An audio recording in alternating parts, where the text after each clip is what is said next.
இந்திய அரசியலில் எதிரிகளையும் ஜனநாயகப்படுத்துவோம் என்று சொன்ன ஒரே தலைவர் எழுச்சி தமிழர், எழுச்சி தமிழர், எழுச்சி தமிழர், எழுச்சி தமிழர். வாழ்க வாழ்க வாழ்கவே, எழுச்சி தமிழர் வாழ்கவே. அன்பார்ந்த தருமபுரி கிழக்கு மாவட்டத்தின் சார்பில் ஒருங்கிணைக்கப்பட்டுள்ள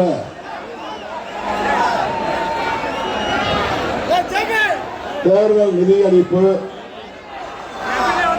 அங்கீகார வெற்றி, திருச்சி பேரணி தீர்மான விளக்கம் ஆகியவற்றுக்காக ஒருங்கிணைக்கப்பட்டு நடைபெற்றுக் கொண்டிருக்கிற இந்த மாபெரும் பொதுக்கூட்டம் என்பதை விட மாநாட்டின் தலைவர் கிழக்கு மாவட்ட செயலாளர் தம்பி சாக்கன் சர்மா அவர்களை,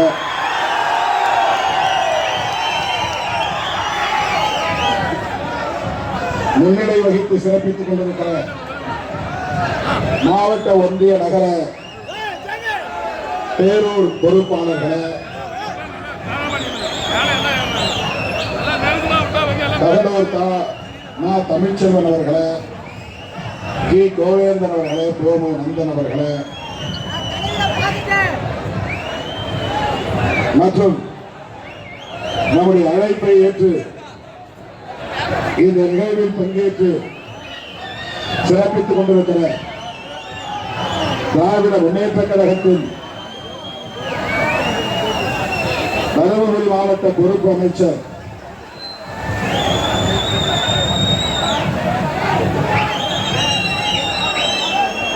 கடலூர் சிதம்பரம் தொகுதியின் பாதுகாவலர் மாண்புமிகு அமைச்சர் MRK பன்னீர்செல்வம் அவர்களே,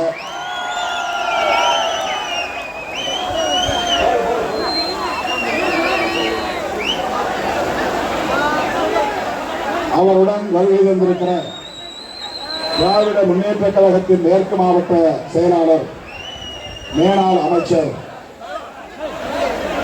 பழனியப்பன் அவர்களே, நாடாளுமன்ற உறுப்பினர் முனி அவர்களே, மறுமலர்ச்சி திராவிட முன்னேற்ற கழகத்தின் மாவட்ட செயலாளர் கோ ராமதாஸ் அவர்களே, CPM மாவட்ட செயலாளர் சிசுபாலன் அவர்களே, திராவிடர் கழகத்தின் மாவட்ட தலைவர் தமிழ்ச்செல்வன் அவர்களே, திராவிட முன்னேற்ற கழகத்தின் அரூர் பேரூராட்சி துணைத் தலைவர் சூர்யா தனபால் அவர்களே, நகர செயலாளர் முல்லை ரவி அவர்களே, இமயம் இம்ரான் அவர்களே, நியாஸ் அவர்களே மற்றும் இந்த நிகழ்வில் பங்கேற்று இதனை சிறப்பித்துக் கொண்டிருக்கிற நமது கட்சியின் முன்னணி பொறுப்பாளர்கள் கருப்பண்ணன், காக்கு பாண்டியன், ஜானகிராமன், தமிழ் அன்பர், மின்னல் சக்தி, ஜின் மோகன், ஜெயந்தி, கோட்டை மு கலைவாணன், மாதையன், குண்டு சக்தி, சென்னை கிருஷ்ணன் உள்ளிட்ட இயக்கத்தின் முன்னோடிகளை தருமபுரி, கிருஷ்ணகிரி, திருவண்ணாமலை, சேலம், நாமக்கல், ஈரோடு மாவட்டங்களை சார்ந்த மாவட்ட செயலாளர்களே, இதர பொறுப்பாளர்களே,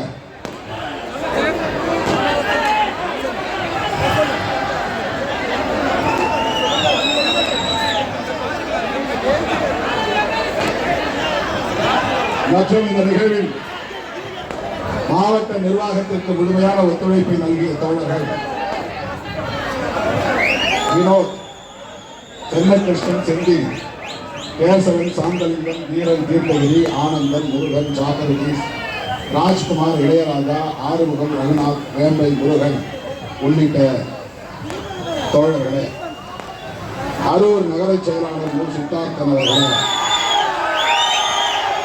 உள்ளாட்சி பிரதிநிதிகளே, மகளிர் விடுதலை இயக்கத்தை சார்ந்த நிர்வாகிகளே, அனைத்து ஆசிரியர் கூட்டமைப்பை சார்ந்த தோழர்களே, தோழர் ஆதவன் தீட்சண்யா உள்ளிட்ட இடதுசாரி இயக்கங்களை சார்ந்த தோழர்களே, டாஸ்மாக் தொழிலாளர் விடுதலை முன்னணி, அரசு போக்குவரத்து கழகத்தை சார்ந்த தோழர்கள், தொண்டரணியை சார்ந்த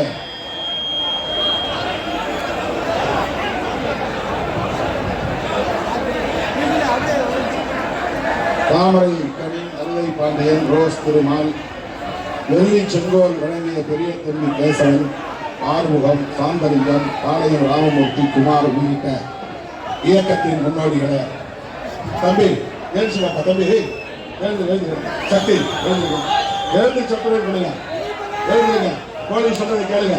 எப்படி நான் பேச முடியும்? இப்படி பிரஷர் கொடுத்தீங்கன்னா நான் எப்படி பேச முடியும்? தள்ளி உட்காருங்க. என் பேச்சுக்கு கட்டுப்பட்டு அமைதி காத்து இந்நிகழ்வை சிறப்பித்துக் கொண்டிருக்கிற பல்லாயிரக்கணக்கான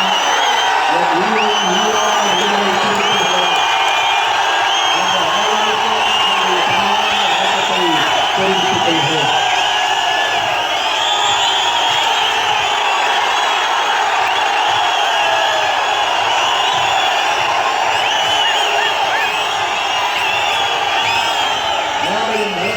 இடது பக்கமும் பின்னாலும் இருக்கிறவர்களுக்கு வணக்கம் இல்லை.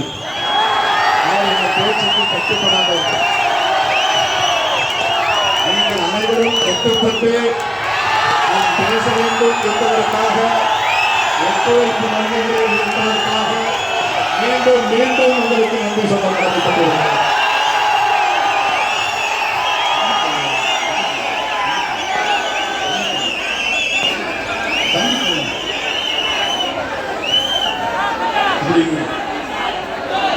பின்னால போய் ஒரு தள்ளி நில்லுங்க, தயவுசெய்து தள்ளி நில்லுங்க. அதை விட்டுருங்க, அதை விட்டுருங்க, அதை விட்டுருங்க, அதை விட்டுருங்க. அன்வர் போங்க, போலீஸ் பார்த்துக்கோங்க, நீங்க பின்னால போங்க.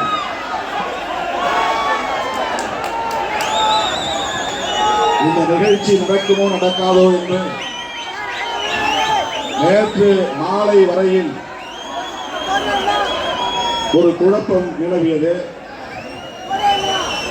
தள்ளி வைக்கலாம் என்ற முடிவுக்கு நான் வந்து நேற்றைக்கு முதல் நாள் ஷாக்கன் சர்மா அவர்களை தொலைபேசியிலே தொடர்பு கொண்டு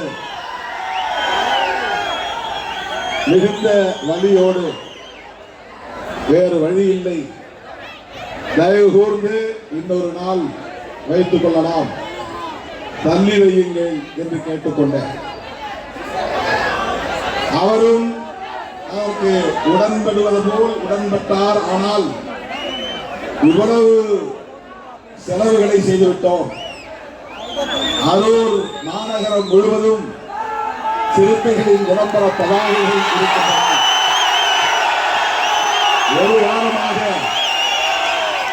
இந்த தொகுதியே திருவிழா கோலம் பூண்டிருக்கிறது. பல்லாயிரக்கணக்கான சிறுத்தைகள் அரூரை நோக்கி படையெடுத்து வருகிறார்கள். அவர்களுக்கெல்லாம் நான் எப்படி பதில் சொல்லுவேன்? நிகழ்ச்சியை தள்ளி வைக்கிறோம் என்று சொன்னாலே எல்லோரும் பதற்றப்படுவார்கள் என்றும் என்னிடத்தில் அவர் சொன்னார்.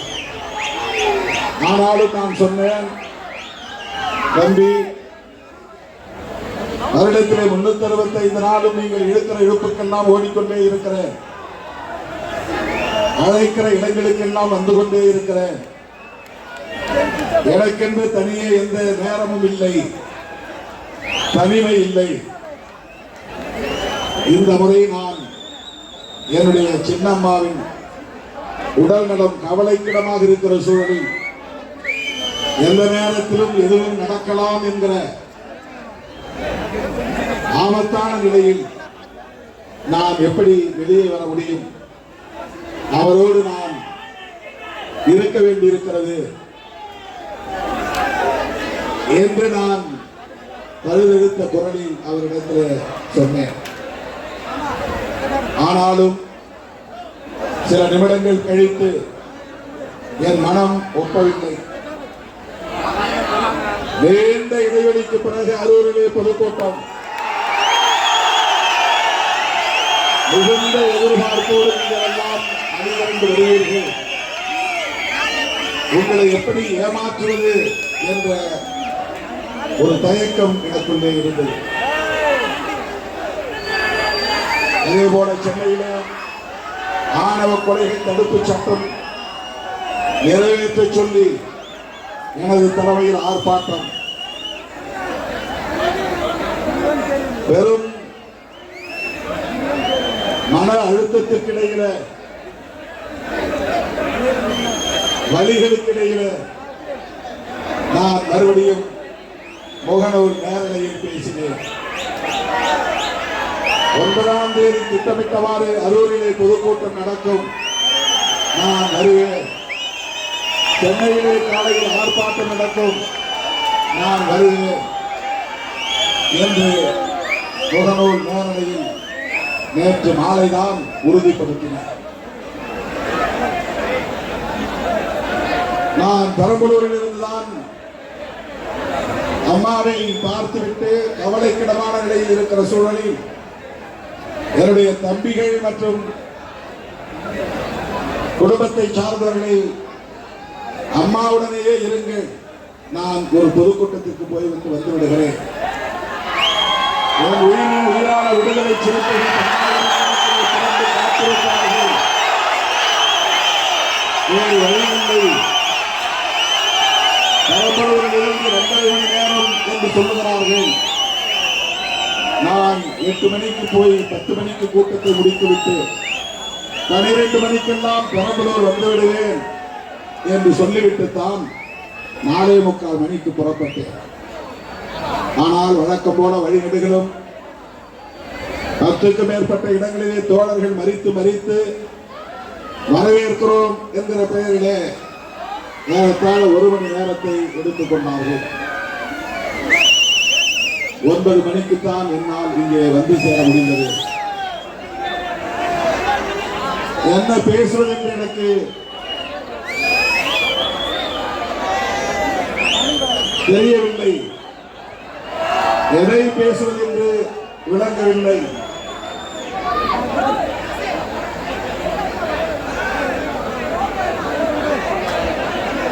இருந்தாலும் உங்களிடையே நான் பேசாமல் போக முடியாது. இந்த கூட்டம் தேர்தல் நிதியளிப்பு கூட்டமாகவும் மாநில கட்சியாக அங்கீகாரம் பெற்றதன் அடிப்படையில் அங்கீகார வெற்றி விழாவாகவும் ஆகஸ்ட் 17 பிறந்த நாள் என்பதனால் பிறந்த நாள் விழாவாகவும் திருச்சிராப்பள்ளியிலே நடைபெற்ற மதச்சார்பின்மை காப்போம் பேரணியில் நிறைவேற்றப்பட்ட தீர்மானங்களை விளக்குகிற பொதுக்கூட்டமாகவும் ஒருங்கிணைக்கப்பட்டிருக்கிறது. ஒவ்வொன்றை பற்றியும் 1 மணி நேரத்திற்கு மேலே பேச முடியும், விடிய விடிய பேச முடியும். நீங்களும் சளைத்தவர்கள் இல்லை, விடிய வரை காத்திருப்பீர்கள் என்று எனக்கு தெரியும். ஆனாலும் பேசும் மனநிலையில் நான் இல்லை. விரைந்து பெரம்பலூருக்கு திரும்ப வேண்டும் என்கிற நெருக்கடி தோழமை கட்சி தலைவர்கள், அமைச்சர் உட்பட பல்வேறு பணிச்சுமைகளுக்கு இடையிலே இந்த மேடைக்கு வந்து காத்திருக்கிறார்கள். ஆகவே சுருக்கமாக சில தகவல்களை உங்களோடு நான் பகிர்ந்து கொள்ள விரும்புகிறேன்.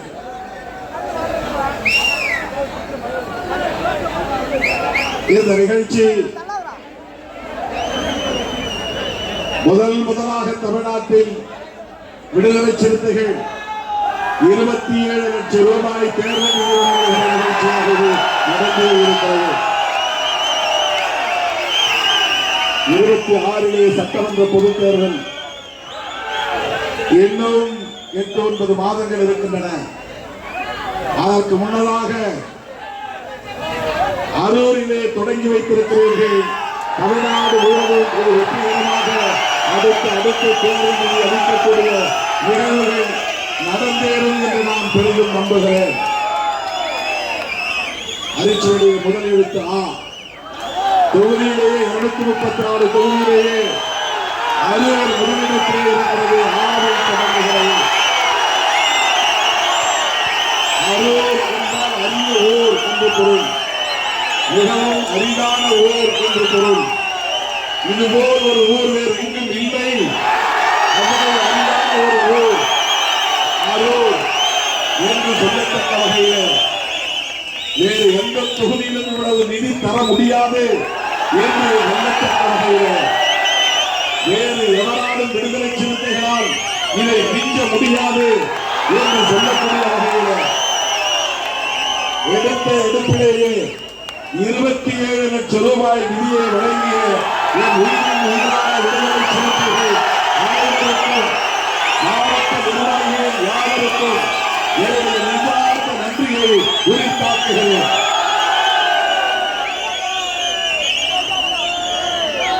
இரண்டாவது, 27 லட்சம் ஒரு நாள் செலவுக்கு போதாது. தேர்தலில்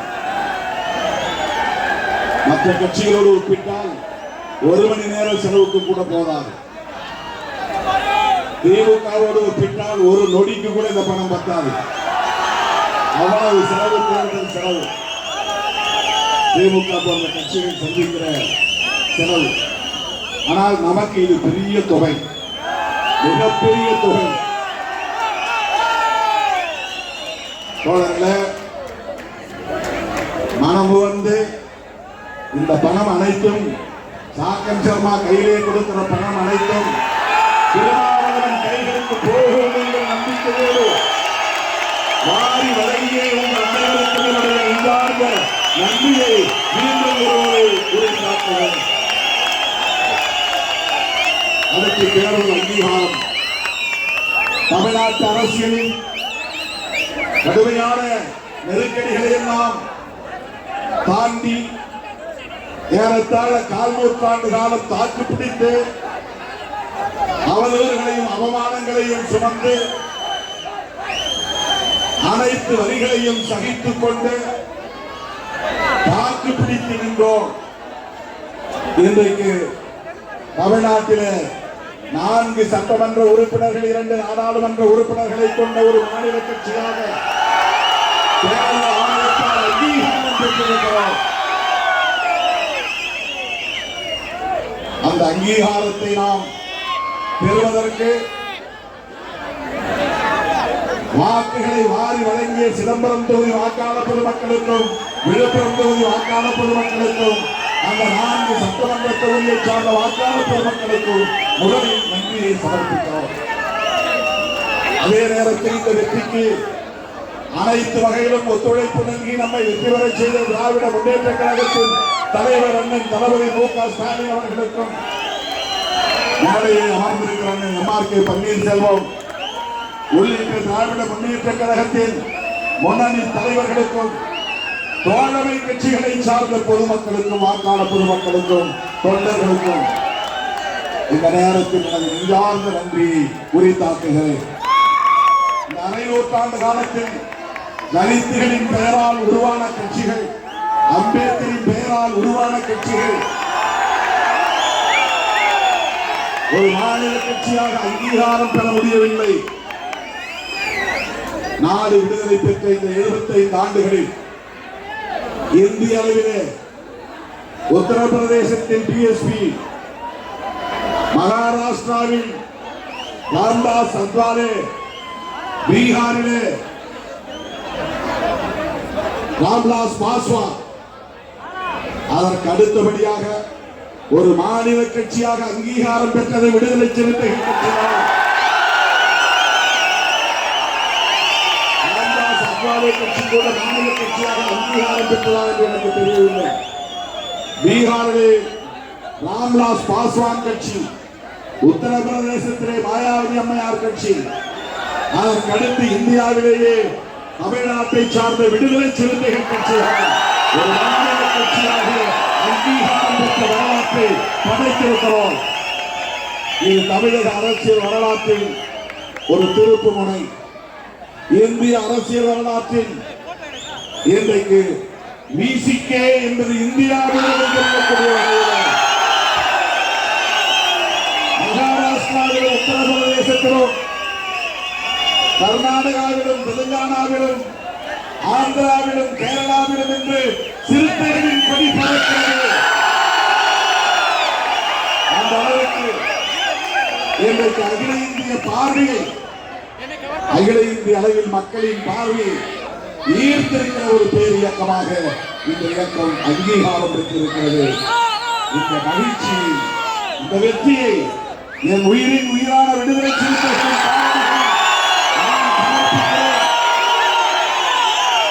அங்கீகாரம் பெற்றவுடன் சொன்னேன். சிதம்பரம் தொகுதியில் இந்த இயக்கத்திற்காக ரத்தம் சிந்தியவர்களின், காயம்பட்டவர்களின் காலடிகளிலே நான் இந்த அங்கீகாரத்தை சமர்ப்பிக்கிறேன். இந்த நன்றி பெருக்கோடு மீண்டும் இதனை நான் சமர்ப்பிக்கிறேன். தோழர்களே, அடுத்து என்னுடைய பிறந்த நாள் தமிழர் எழுச்சி நாளாக கொண்டாடப்படுகிறது. ஆண்டுதோறும் ஒரு கருப்பொருள் செயல் திட்டத்திற்கான அறிவிப்பாக நாம் வெளியிடுவதுண்டு. கடந்த முறை சமூக நீதி, சமூகங்களின் ஒற்றுமை, அதுதான் பிறந்த நாள் விழாவுக்கான கருப்பொருள். அதற்கு முன்னதாக நாடெங்கிலும் பனை விதை ஊன்றுவோம் என்பதுதான் அந்த ஆண்டுக்கான கருப்பொருள். இப்படி ஒவ்வொரு ஆண்டும் நாம் ஏதேனும் ஒரு கருப்பொருளை முன்வைத்து அதனை முன்னிறுத்தி கருத்தரங்குகள், பட்டிமன்றங்கள், கவிதை போட்டி, பேச்சு போட்டி, கட்டுரை போட்டி என்றெல்லாம் நடத்தி ஆங்காங்கே இளைஞர்களிடையே, மாணவர்களிடையே, அறிவார்ந்த சமூகத்தினரிடையே நம்முடைய கருத்துக்களை கொண்டு போய் சேர்க்கிற பணிகளை, செயல் திட்டங்களை நடைமுறைப்படுத்தி இருக்கிறோம். அதே போல இந்த ஆண்டுக்கான கருப்பொருள் என்ன என்று நாம் யோசித்த போது, திருச்சிராப்பள்ளியிலே நாம் எதை முன்னிறுத்தி பேரணி நடத்தினோமோ, பல லட்சம் பேர், 10 லட்சம் பேர் என்று பலர் பாராட்டக்கூடிய அளவுக்கு திரும்புகிற திசையெல்லாம் சிறுத்தைகளின் தலைகள் தான் நீளம் சிவப்பு சீருடை அணிந்து திருச்சி மாநகரத்தையே விழா கோலமாக்கிய பேரணி, இருவண்ண கோலமாக்கிய பேரணி, எழுச்சிமிக்க பேரணி. அதன் கருப்பொருள் மதச்சார்பின்மை காப்போம் என்பதுதான். அதையே ஆகஸ்ட் 17 தமிழர் எழுச்சி நாளுக்கான கருப்பொருளாக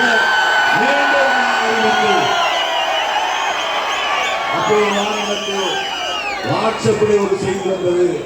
2016 என்னுடைய பிறந்த நாளின் கருப்பொருளாக மதச்சார்பின்மை காப்போம் என்றுதான் நான் அறிவித்திருக்கிறேன். நான் எடுத்துக்கொண்ட கொள்கையிலே கொஞ்சம் கூட வழுவாமல், நடுவாமல், விலகாமல் உறுதிப்பாட்டோடு நிற்கிறோம், வீறு நடை போடுகிறோம், கொள்கை பகைவர்களை நடுநடுங்க வைக்கிறோம் என்பதை என்னால் புரிந்து கொள்ள முடியும்.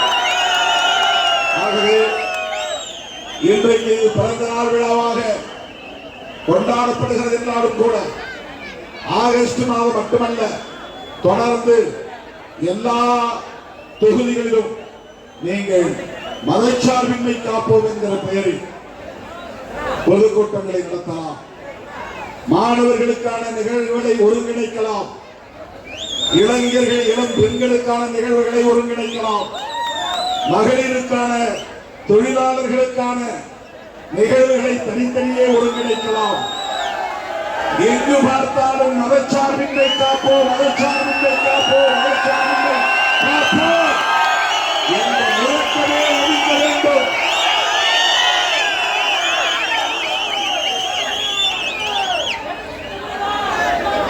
என்ற பொதுக்கூட்டத்தின் 4வது பொருளே பேரணியின் தீர்மான விளக்க பொதுக்கூட்டம் தான். பிறந்த நாளின் கருப்பொருளும் அதேதான். ஏன் நாம் மதச்சார்பின்மை காப்போம் என்று சொல்லுகிறோம்? மதச்சார்பின்மை என்பதுதான் இன்றைக்கு இந்திய அரசியலின் முழுமையாக, இந்தியா முழுமையாக விவாதிக்கப்படுகிற, எதிரும் புதிருமாக விவாதிக்கப்படுகிற மிக முக்கியமான நுட்பமான பொருள் மதச்சார்பின்மை என்பதுதான். இந்த உரையாடலை கூர்மைப்படுத்த வேண்டும். நீ யார் பக்கம்? மதச்சார்பின்மையை ஆதரிக்கிறவர்கள் பக்கமா, மதச்சார்பின்மையை எதிர்க்கிறவர்கள் பக்கமா என்று இரு அணிகளாக நாம் இந்தியாவிலே பிரிக்க வேண்டும். தமிழ்நாட்டை மட்டுமல்ல, இந்திய அரசியலே இன்றைக்கு மதச்சார்பின்மைக்கு ஆதரவானவர்கள் ஓர் அணியாகவும், மதச்சார்பின்மைக்கு எதிரானவர்கள் ஓர் அணியாகவும் பிரிந்து நிற்கிறோம். அதுதான் உண்மை அரசியல், புரிந்து கொள்ள வேண்டிய அரசியல். நம்மை எல்லாம் மனிதர்களாய் தலைநிமிர வைத்த நம்முடைய மகத்தான தலைவர் புரட்சியாளர் அம்பேத்கர் அவர்கள் வகுத்தளித்த அரசமைப்பு சட்டத்தின் உயிர்மூச்சு கோட்பாடு, முதன்மையான கோட்பாடு, அடிப்படையான கோட்பாடு மதச்சார்பின்மை என்பதுதான். இது சாதாரணமானதல்ல. எந்த சிறுத்தையும் சீண்டி மதச்சார்பின்மை என்றால் என்ன என்று கேட்டால் அதற்கு பெரிய விளக்கமே தரக்கூடியவருக்கு நீங்கள் தயாராக வேண்டும். விரிவாக விவாதிக்கக்கூடிய அளவுக்கு நீங்கள் உங்களை பக்குவப்படுத்திக் கொள்ள வேண்டும். அரசமைப்பு சட்டம், தி கான்ஸ்டிடியூஷன் ஆஃப் இந்தியா, புரட்சியாளர் அம்பேத்கர் எழுதிய ஒரு புரட்சிகரமான ஆயுதம், அது அறிவாயுதம். அதுதான் இந்தியாவின் பேசுவது பொருளாக மாறி இருக்கிறது. மதச்சார்பின்மைக்கு எதிரானவர்கள் யார்? பாரதிய ஜனதா கட்சி, RSS இயக்கம், விஸ்வ இந்து பரிஷத், பஜ்ரங் தள், இந்து முன்னணி, இது போன்ற சங்க பரிவாரங்கள், அவர்களோடு கூட்டணியில் சேர்ந்திருக்கிற அதிமுக உள்ளிட்ட கட்சிகள், இவர்களெல்லாம் அம்பேத்கர் எழுதிய அரசமைப்பு சட்டத்தின் உயிர்மூச்சு கோட்பாடான மதச்சார்பின்மைக்கு எதிரானவர்கள். நாம் ஏன் திமுகவோடு இருக்கிறோம்? நாம் ஏன் காங்கிரஸோடு இருக்கிறோம்? நாம் ஏன் இடதுசாரி கட்சிகளோடு இருக்கிறோம்? நாம் ஏன் மதிமுக, இஸ்லாமிய இயக்கங்கள் உள்ளிட்ட அமைப்புகளோடு இருக்கிறோம்? ஒரே காரணம் தான். காங்கிரஸ், திமுக, இடதுசாரிகள் உள்ளிட்ட இந்த கூட்டணி கட்சிகள் எல்லாம் புரட்சியாளர் அம்பேத்கரின் கொள்கைக்கு ஆதரவாக இருக்கிற கட்சிகள், மதச்சார்பின்மைக்கு ஆதரவாக இருக்கிற கட்சிகள், விடுதலை சிறுத்தையை உயர்த்தி பிடிக்கிற மதச்சார்பின்மைக்கு ஆதரவாக இருக்கிற கட்சிகள். Very simple. ஏன் டிஎம் கூட இருக்கிற அவங்களுக்கு ஒரு சீட்டு தானே தராங்க, 2 சீட்டு தானே தராங்க? உங்களுக்கு பொது தொகுதி தராங்களா? உங்களை ஏமாத்துறாங்க, ஏய்க்கிறாங்க.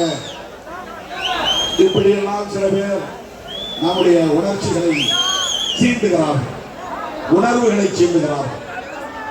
அவர்களுக்காக நான் பதில் சொல்லவில்லை, உங்களுக்கு புரிய வேண்டும் என்பதற்காக சொல்கிறேன். நீங்கள் புரிந்து கொள்ள வேண்டும், உங்களுக்கு ஒரு தெளிவு வேண்டும். எல்லை போட்டால் எல்லை கீழே இறங்காது என்கிற அளவுக்கு அடர்த்தியாக இங்கே அமர்ந்திருக்கிற ஒரு நீரில் உயர்ந்த விடுதலை சிறுத்தைகள், அங்கே எவ்வளவு பேர் அமர்ந்திருக்கிறவர்கள் பாடல்கள் பின்னால் இருக்கிறார்கள், இதை சுற்றி வந்திருக்கிறார்கள். இப்படி என்னை சுற்றி பல்லாயிரக்கணக்கிலே குவிந்திருக்கிற என் உயிரின் உயிரான விடுதலை சிறுத்தைகள்,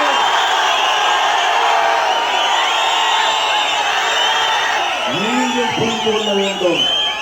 திருமாவளவன் ஏன் திமுக தலைமையிலான கூட்டணியிலே இருக்கிறான்? ஒரே ஒரு தெளிவு உங்களுக்கு நான் சொல்ல விரும்புகிறேன். திமுக கூட்டணியின் பெயரே என்ன தெரியுமா? திமுக கூட்டணி அல்ல.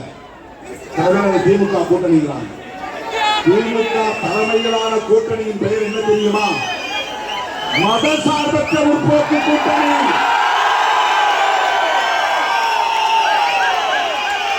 கலைஞர் முத்தமிழறிஞர் கலைஞர்கள் இந்த கூட்டணிக்கு பெயர் வைக்கிற போது மதச்சார்பின்மையை கூட்டணியின்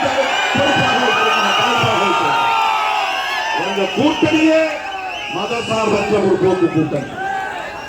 கூட்டணியே மதசார்பற்ற கூட்டணி. ஏன் திருமாவளவன் திமுக கூட்டணியில் இருக்கிறான் என்பதற்கு உங்களுக்கு ஒரு தெளிவு கிடைத்திருக்கும். எவனாவது கேட்டானா தூக்கி வீசுங்க. சீட்டு பரிசு பேரும் பெரிதல்ல. எங்கள் தலைவர் வரையறுத்து தந்த வகுத்தளித்து தந்த உயிர் மூச்சு கோட்பாடான மதச்சார்பினையே பெரிய அதற்காக இருக்கும். அதுதான் நாட்டின் மிக முக்கியமான பிரச்சனை. எரியும் பிரச்சனை அதுதான். பாஜகவும் RSSம் அம்பேத்கர் அவர்களுக்கு பிறந்த நாள் விழா கொண்டாடுகிறார்கள். RSS காரன் கொண்டாடுவாங்க தெரியல, பிஜேபி கொண்டாடுவாங்க. அம்பேத்கர் ஜெயந்தி வருவான், அம்பேத்கர் சிலைக்கு மாலை போடுவான். இந்த சமுதாயத்திலிருந்தே அதுக்கு ஆள் பிடிச்சிருப்பான். ஒவ்வொரு ஊர்லயும் ஒரு 4 பேர் 2 பேர் பிடிச்சு வச்சிருக்கான். அவன் வருவான். அம்பேத்கர் ஜெயந்தி பிறந்த நாள் விழாவுக்கும் நினைவு நாள் விழாவுக்கும் வந்து மாலை போடுவார்கள். ஆனால் அம்பேத்கர் கொள்கை பிஜேபிக்கு ஒருபோதும் உடன்பாடான அவர் வரையறுத்து தந்திருக்கிற இந்த அரசமைப்பு சட்டத்தில் பல முக்கியமான கோட்பாடுகள் இருக்கின்றன. புளூரலிசம், தன்மைத்துவம் என்பது ஒரு கோட்பாடு. பெடரலிசம், கூட்டாட்சி தத்துவம் என்பது ஒரு கோட்பாடு. செக்குலரிசம் என்ன? செக்குலரிசம் என்ன? மதச்சார்பின்மை. செக்குலரிசம் மதச்சார்பின்மை, இது ஒரு கோட்பாடு.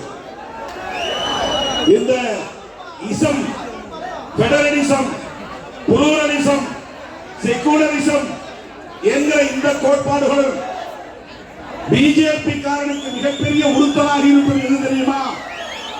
செக்குலரிசம் தான். அதை அரசமைப்பு சட்டத்திலிருந்து எடுக்கணும், நீக்கணும். அதுதான் பிஜேபியுடைய நோக்கம். இதை இல்லை என்று ஒரு பிஜேபி காரனால் பேச முடியுமா? நான் சொல்றேன், வேலையில திருமாவளவன் பேசியது தப்பு. நாங்கள் செக்குலரிசத்தை வரவேற்கிறோம், அம்பேத்கரை ஏற்றுக்கொண்டோம். அவர் எழுதிய அரசமைப்பு சட்டத்தில் மிக முக்கியமான கோட்பாடாக இருக்கிற மதச்சார்பின்மை என்ற செக்குலரிசத்துக்கு நாங்கள் ஆதரவாகத்தான் இருக்கிறோம் என்று ஒரே ஒரு பிஜேபி காரன் ஏறி பேச முடியுமா? அதனால்தான் பிஜேபி எதிர்க்கும். ஏன் பிஜேபி எதிர்க்கிறது புரியுதா உங்களுக்கு? திமுகவை ஏன் ஆதரிக்கிறோம்? அவர்கள் செக்குலரிசத்தை வரவேற்கிறார்கள். பிஜேபியை ஏன் எதிர்க்கிறோம்? அவர்கள் செக்குலரிசத்தை எதிர்க்கிறார்கள்.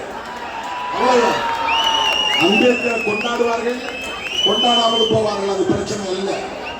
அம்பேத்கர் அப்படி கொண்டாடப்பட வேண்டிய ஒரு மாமனிதர் என்றாலும் கூட அவர்கள் கொண்டாட வேண்டும் என்று நாம் எதிர்பார்க்கவில்லை. அது அல்ல பிரச்சனை. ஆனால் மதச்சார்பின்மை என்கிற கோட்பாட்டிலே, அம்பேத்கர் வகுத்தளித்த கோட்பாட்டிலே பிஜேபிக்கு உடன்பாடு உண்டா இல்லையா? உடன்பாடு இல்லை என்கிற போது அந்த கருத்தோடு அதிமுக உடன்படுகிறதா என்ற கேள்வி எழுகிறது. அதிமுக பற்றி திருமாவளவன் பேசக்கூடாதுங்கிறாங்க. நேற்றைய பொதுக்கூட்டத்தில் எம்ஜிஆர் அவர்களை பற்றியும் ஜெயலலிதா அம்மையார் அவர்களை பற்றியும் ஒரு ஒப்பீட்டுக்காக நான் ஒரு கருத்தை சொன்னேன். அந்த தலைவர்களை நான் அவமதிக்கவில்லை. அவர்களை விமர்சிக்கும் அளவுக்கு நான் ஒன்றும் பெரிய ஆள் இல்லை. கருத்து முரண்பாடுகள் உண்டு, அது வேறு. விமர்சனங்கள் இருக்கும், அது வேறு. ஆனால் தமிழ்நாட்டு அரசியல் கருணாநிதி எதிர்ப்பு என்பதையே மையமாக கொண்டு பல பத்தாண்டுகளாக இயங்கி இருக்கிறது என்பதை சொல்லுவதற்காக ஒரு ஒப்பீடு செய்ய அவ்வளவுதான். ஜெயலலிதா அம்மாவே மேடையிலே சட்டமன்றத்திலே சொன்னார், நான் காப்பாத்தி தான் என்று சொன்னார். அவரை விமர்சனம் செய்ததாம், அவர் அதை கிளைம் செய்தார். அதை நான் கோடிட்டு காட்டினேன். அதிமுகவை பற்றியோ எம்ஜிஆர் அவர்களை பற்றியோ ஜெயலலிதா அவர்களை பற்றியோ தமிழ்நாட்டிலே அவ்வளவு பெரிதாக யாரும் கடுமையாக யாரும் தொடர்ந்து யாரும் விமர்சிப்பதில்லை. அதற்கு என்ன காரணம்? ஆனால் கலைஞரை தொடக்க காலத்திலிருந்து அவர் மறைந்த பிறகும் இதுவரை தொடர்ந்து எதிர்த்து கொண்டே இருக்கிறார்கள். கருணாநிதி எதிர்ப்பு என்பதுதான் அவர்களின் முதன்மையான கோட்பாடாகவே இருக்கிறது என்று நான் நேற்றைய கூட்டத்தில் பேசினேன். அதை எதற்காக பேசினேன் என்றால், கலைஞர் பார்ப்பனியத்தை எதிர்ப்பதிலே உறுதியாக இருந்தார், பெரியாரின் கொள்கைகளை பேசுவதிலே உறுதியாக இருந்தார், இந்தியாவிலேயே சமத்துவபுரம் என்கிற ஒன்றை உருவாக்கிய நுட்பமான சிந்தனையாளர் கலைஞர் ஒருவர்தான் என்று அழுத்தமாக சொல்வதற்கு நான் குறிப்பிட்டேன். உடனே எம்ஜிஆரையும் ஜெயலலிதாவையும் பேசிவிட்டு நீ வெளியே போக முடியாது, கலைஞரை கூட நாங்கள் விமர்சித்திருக்கிறோம். அதே வேளையில் நான் பேசுறேன். எம்ஜிஆர் கருணாநிதி எதிர்ப்பு, ஜெயலலிதா அம்மா கருணாநிதி எதிர்ப்பு, பாமக கருணாநிதி எதிர்ப்பு, மதிமுக கருணாநிதி எதிர்ப்பு, தேமுதிக கருணாநிதி எதிர்ப்பு. இன்றைக்கு கட்சி தொடங்கி இருக்கிற விஜய் திமுக அல்லது கருணாநிதி எதிர்ப்பு. தொடக்க காலத்தில் திருமாவளவனும் இந்த இயக்கத்தை தொடங்கிய காலத்தில் திமுகவையும் கலைஞரையும் விமர்சித்திருக்கிறோம், எதிர்ப்பு. இப்படி தொடர்ந்து தமிழ்நாட்டில் கருணாநிதி எதிர்ப்பு என்பது 60-70 ஆண்டுகளாக இந்த மண்ணிலே இருக்கிறது என்று ஒரு ஒப்பீடு செய்கிறோம். அவ்வளவுதான். அதை யாரும் மறுக்க முடியாது. இன்றைக்கு தமிழ் தேசியம் பேசக்கூடியவர்கள் கூட இந்திய தேசியத்தை எதிர்ப்பதற்கு பதிலாக பிஜேபியின் இந்துத்துவ அரசியலை எதிர்ப்பதற்கு பதிலாக திமுக எதிர்ப்பு, கருணாநிதி எதிர்ப்பு என்றுதான் அரசியல் பண்ணுகிறார். அவர்களுக்கு வேறு எதுவும் கொள்கை இல்லை. இதை சுட்டிக்காட்டினார் கலைஞருடைய நினைவேந்த நிகழ்வு. கலைஞரை நாம் பாராட்ட வேண்டும் என்ற நோக்கில் சொல்ல, அவர் எந்த நிலைப்பாட்டில் உறுதியாக இருந்தார் என்பதை சுட்டிக்காட்ட வேண்டிய தேவை நமக்கு இருக்கிறது. கலைஞரோடு இணைந்து நாம் பயணப்படுவதற்கும் அவருடைய அருமை புதல்வர் அண்ணன் ஸ்டாலின் அவர்களோடு தொடர்ந்து பயணிப்பதற்கும் ஒரு கோட்பாட்டு புள்ளி இணைக்கிறது. அந்த இணை நம்மை இணைக்கிறது. அதுதான் கலைஞரின் கொள்கை பிடிப்பு என்று நான் சொன்னேன். ஆனால் நான் திராவிட முன்னேற்ற கழகத்திலும் 2 சீட்டுகளுக்காக 3 சீட்டுகளுக்காக கிடக்கிறேன், அங்கேயே உழவுகிறேன் என்பதை போல அருவருப்பான அவதூறுகளை பரப்புகிறார்கள். அப்படிப்பட்ட அவதூறு பிரச்சாரங்களை நீங்கள் ஒருபோதும் பொருட்படுத்த தேவையில்லை. அதை கடந்து செல்ல வேண்டும். ஒரு உதாரணத்தை சொல்லுகிறேன். கலைஞரை அரசியல் கட்சி தலைவர் மட்டும் எதிர்க்கவில்லை, பலர் எதிர்த்தார்கள். சூப்பர் ஸ்டார் ரஜினிகாந்த் கலைஞருக்கு நெருங்கிய நண்பர்தான். ஒரு தேர்தலில் சூப்பர் ஸ்டார் போய் ஓட்டு போடுகிறார். அந்த ஓட்டை பின்னால் ஒரு வீடியோ எடுக்கிறான். அந்த வீடியோவை எடுத்து வெளியில டிவியில காட்டுறான். காலையிலேயே அதிகாலையிலேயே ஓட்டு போடுறான். ரெட்டை வைத்து ஓட்டு போடுகிறான். ஓட்டு போட்டு வந்து வெளியே 2 விரலை காட்டிவிட்டு போகிறார். ஆனால் அவர் கலைஞருக்கு நெருக்கமான நண்பர். அடுத்த நாளே கலைஞர் சூப்பர் ஸ்டார் ரஜினிகாந்த் அவர்களோடு போய் உட்கார்ந்து படம் பார்க்கிறார். தனக்கு எதிராக சிந்திக்கிறார்கள் என்றாலும் கூட, தனக்கு எதிராக வாக்களிக்கிறார்கள் என்றாலும் கூட, தன்னுடைய ரசிகர்களை எல்லாம் திமுகவுக்கு எதிராக ஓட்டு போடுங்கள் என்று மறைமுகமாக சொல்லுகிறார் ரஜினிகாந்த் என்றாலும் கூட அதையெல்லாம் சகித்துக் கொள்ளுகிற சகிப்புத்தன்மை கலைஞரிடத்தில் இருந்தது. அதை போன்ற சகிப்புத்தன்மை நமக்கும் தேவை. இந்த அரசியல் களத்தில் நாம் நீடிப்பதற்கு தொடர்ந்து பயணிப்போம். அவர் கோவப்படல. ரஜினிகாந்த் இப்படி பண்றாரு பாருங்க. அவர் ரெட்டை போட்டா போட்டுட்டு கணக்கமா போக வேண்டியதுதானே. அதை படம் பிடிச்சு டிவியில போட வாய்ப்பளிக்கிறார். அவரும் வெளியில வந்து 2 விரலை காட்டிட்டு போறார். அப்படின்னா என்ன சைகை? சிக்னல். இதுக்கு போட்டாதீங்க, இதுக்கு போடுங்க, சிக்னல். ஆனால் கலைஞர் ரஜினிகாந்த் மீது கோபப்படவில்லை, அவரை வெறுக்கவில்லை. அவரோடு அடுத்த நாள் போய் உட்கார்ந்து திரைப்படம் பார்க்கிறார். அதுதான் கலைஞரின் சகிப்புத்தன்மை, கலைஞரின் ஆளுமை. தோழர்களே, இதையெல்லாம் நாம் கற்றுக்கொள்ள வேண்டும். எவனாவது சமூக ஊடகங்களிலே எதையாவது கழித்து விட்டு போகட்டும், கழிசதைகள் எதையாவது குப்பைகளை கொட்டிவிட்டு போகட்டும், அதை பொருட்படுத்த தேவையில்லை. திராவிட முன்னேற்ற கழகத்தோடு விடுதலை சிறுத்தைகள் கொண்டிருக்கிற தேர்தல் உறவு என்பது மதச்சார்பின்மை என்கிற கோட்பாட்டை பாதுகாப்பதற்காகத்தான் ராகுல் காந்தியோடும் தளபதி ஸ்டாலின் அவர்களோடும் மார்க்சிஸ்ட் கம்யூனிஸ்ட் கட்சியோடும் இந்திய கம்யூனிஸ்ட் கட்சியோடும் இதர தோழமை சக்திகளோடும் கைகோர்த்து நிற்கிறோம். வேறு யாருக்கு அக்கறை இருக்கிறதோ இல்லையோ, அம்பேத்கரின் கொள்கைகளை பாதுகாப்பதில் சிறுத்தைகளுக்கு கூடுதலான அக்கறை உண்டு.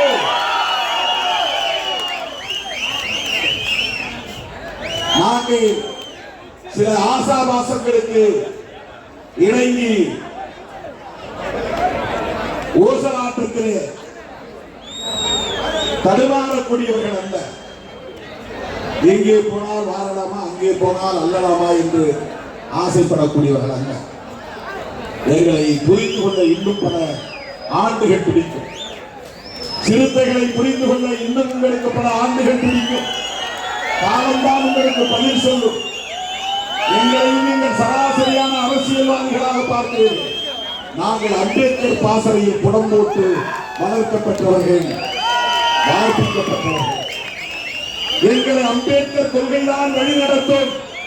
அம்பேத்கர் மட்டும்தான் எங்களை ஆட்சி படைப்பார். அவரால் மட்டும்தான் சிறுத்தைகளை வழிநடத்த முடியும். பெரியாரால் மட்டும்தான் சிறுத்தைகளை வழிநடத்த முடியும். வேறு எந்த சக்திகளாலும் திருமாவளவனையோ சிறுத்தைகளையோ வளைத்துவிட முடியாது. திருச்சிராப்பள்ளியிலே 10 லட்சம் பேரை திரட்டி நாம் நடத்திய பேரணியில் உழங்கிய ஒற்றை முழக்கம் மதச்சார்பின்மை காப்போம் என்பதுதான். அந்த மதச்சார்பின்மை காப்போம் என்கிற பேரணி வக்ஃபு திருத்த சட்டத்தை திரும்பப் பெற வேண்டும் என்கிற கோரிக்கை உட்பட 13 தீர்மானங்களை நிறைவேற்றியிருக்கிறோம். இந்த ஒவ்வொரு தீர்மானத்தையும் விடுதலை சிறுத்தைகள் படித்து படித்து விவாதித்து தெளிவு பெற வேண்டும். அதுல ஒரு செய்தி, மிக முக்கியமான செய்தி, மதச்சார்பின்மை என்றால் என்ன? மதம் மக்களுக்கானது, அரசுக்கானதல்ல. இதுதான் நான் சொல்ல வேண்டிய செய்தி. மதம் மக்களுக்கானது. நீ நானும் எந்த மதத்தில் இருக்கலாம், எந்த கடவுளையும் வழிபடலாம், எந்த கலாச்சாரத்தை பின்பற்றலாம்.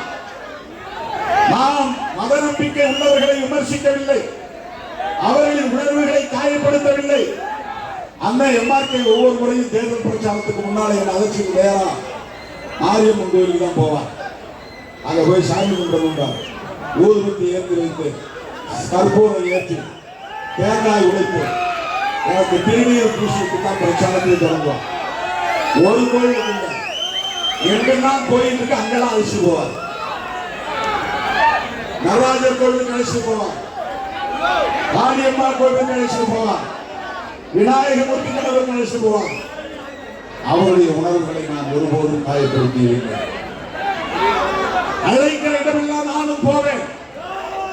திருநீர் பூசுவதையும் குங்குமம் விடுவதையும் நான் ஏற்றுக்கொள்வேன். ஆழம் எடுப்பதையும் நான் ஏற்றுக்கொள்வேன்.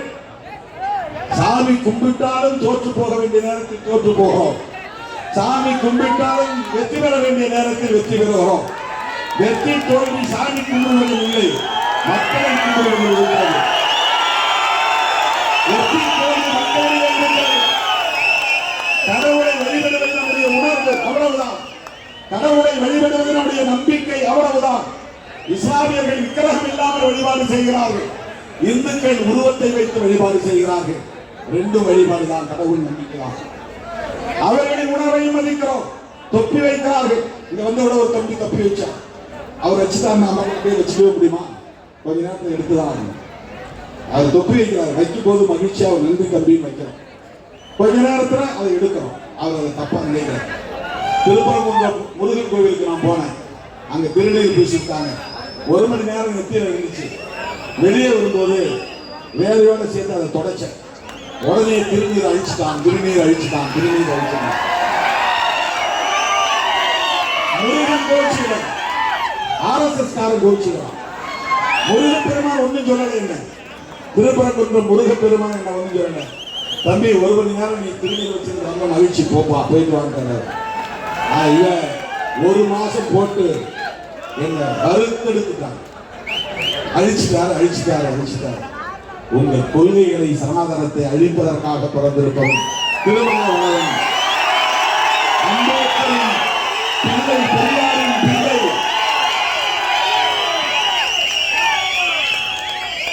அவர்களே, எந்த மதத்தையும் நாம் நம்முடைய நம்பிக்கைதான் உயர்ந்தது என்று அவமதிக்கின்றேன். எங்க அம்மாவுக்கு கடவுள் நம்பிக்கை இருக்கு. நான் வெளியே போகும்போதும் உள்ள வரும்போதும் தேர்தல் நேரத்தில் அவங்க ஆளை விட்டு வரவேற்கிறாங்க, திருநீர் பூசுறாங்க, திருஷ்டி கழிக்கிறாங்க. அம்மா வேணான்னு நான் ஒரு நாள் சொல்லுங்க. தலையை குனினா கூட குனிவேன். தலையை சுத்தி கொண்டு போய் வெளியே போடுவாங்க.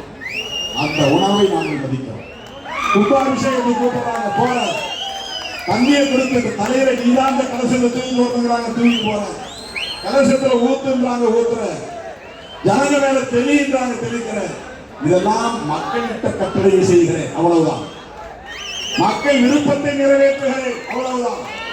என் மீது நம்பிக்கை வைத்திருக்கிற மக்களுக்கு நான் கட்டுப்படுகிறேன், அவ்வளவுதான். மதம் மக்களுக்கானது, அரசுக்கானதல்ல. அரசு எந்த மதத்தையும் சார்ந்திருக்க கூடாது. இதுதான் மதச்சார்பின்மை. இந்த கருத்தை அம்பேத்கர் முன்மொழிந்த போது கடுமையான எதிர்ப்பு வந்த சூழலில் அந்த கருத்துக்கு துணையாக இருந்தவர் யார் தெரியுமா? அம்பேத்கர் தன்னைக்கு உற்ற துணையாக இருந்தவர் யார் தெரியுமா? ரொம்ப முக்கியமான செய்தி, சத்தம் போடாம கேட்கணும். ரொம்ப ரொம்ப முக்கியமான செய்தி. அம்பேத்கர் அவர்கள் இந்த புதிதாக உருவாக்க இருக்கிற இந்திய அரசுக்கு அரச மதம் கூடாது என்ற நிலைப்பாட்டை எடுக்கிறார். No religion for our state. நம்முடைய இந்திய அரசுக்கு மதம் இல்லை என்ற முடிவை எடுக்கிறார். எல்லோரும் கடுமையாக எதிர்க்கிறார்கள். அப்போது அம்பேத்கரின் கருத்துக்கு, இந்த ஒரு கருத்துக்கு மட்டும் துணையாக இருந்தவர்கள் 2 பேர். ஒருவர் பண்டிட் ஜவஹர்லால் நேரு. இன்னொருவர் யார் தெரியுமா? அம்பேத்கரின் பரம வைரி. பரம எதிரி. வைரினா எதிரி. அம்பேத்கரின் மிக முக்கியமான கொள்கை பகைவர் யார் என்றால் யாரு? காந்தியடிகள். அவருடைய தியாகம் ஒரு புறம், போராட்டம் ஒரு புறம், அதையெல்லாம் மதிக்கிறோம், வணங்குகிறோம், அது வேறு. ஆனால் சனாதன கருத்து அவருக்கு நம்பிக்கை இல்லை.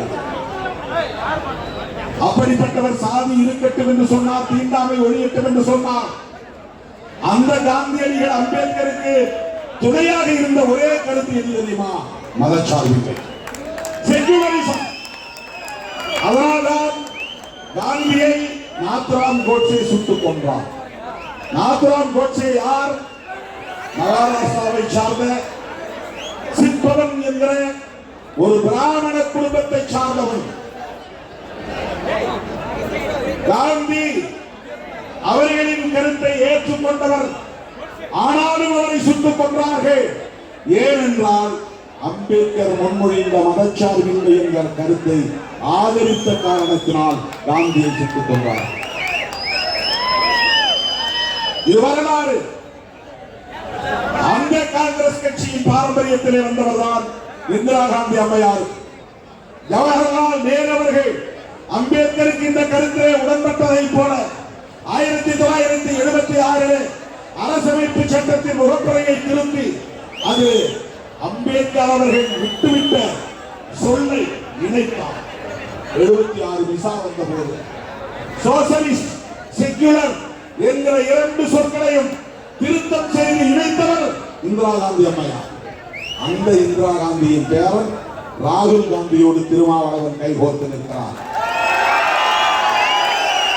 ஈழத்தமிழர்களின் பிரச்சனையிலே நமக்கு காங்கிரசோடு முரண்பாடு உண்டு. முள்ளிவாய்க்கால் இனக்கொலையிலே காங்கிரசோடு நமக்கு முரண்பாடு உண்டு.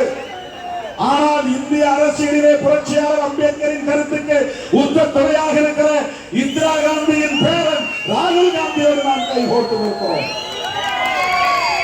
ராகுல் காந்தியோடும் தளபதி முத்துவேல் கருணாநிதி ஸ்டாலின் அவர்களோடும் சிறுத்தைகள் ஏன் கைகோர்க்கிறோம் என்பதை நீங்கள் புரிந்து கொள்ள வேண்டும். உயிரான விடுதலை சிறுத்தைகளே